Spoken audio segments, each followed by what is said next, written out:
ما احساس می‌نماییم و تشبس‌های این طبقه از جانب مقامات اجرایی حاکمیت دولتی ناحیه بخش همیشه دستگیری و جانبداری می‌یابد. زیرا جوانان یک نیروی پراقتدار ذهنی و عقلانی به حساب رفته قادرند با نیروی شکست ناپذیری خود در محافظت مرز و بوم پیشرفت کارهای آبادانی و بنیادکاری سهم مناسب گذارند. برای دانش‌اندوزی و صیقل معرفت و خرد نسل امروزه تکان جدی خواهد بخشید. برای دستگیری ادبیات‌های تقصیوی از خود کردن ژانرهای صنعت و استفاده تجهیزات معاصر برای آموزش فن‌های دقیق در شهرک و دهات ناحیه شرایط مناسب فراهم آورده شده است که شما می توانید از آنها استفاده برده دانش و ملکه خود را آنان عضو یک عائله و افتخار روز جوانان تاجیکستان دلیل واضح دستگیری‌های پیشوای معظم ملت نسبت جوانان سعادتمند کشور عزیزمان میباشد.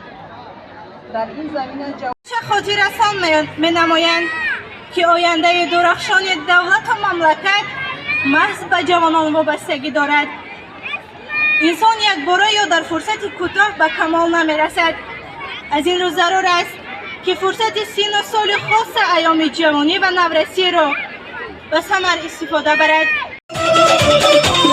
رفتم از سر منو آنگ من شبایش با احتیاط کردم بایی سکر صدایش کردی جانی ما دیدم روی جمعش جادر من من کشانم میرم دلار چیده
پیش دلم